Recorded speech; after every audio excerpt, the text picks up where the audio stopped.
Welcome to a Foxy Tech Tips tutorial on resetting the sound settings on the Seat Arona infotainment system.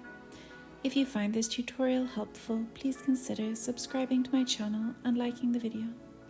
Press the menu button to the right of the screen. Then tap System. Scroll down the System settings and tap Factory Settings.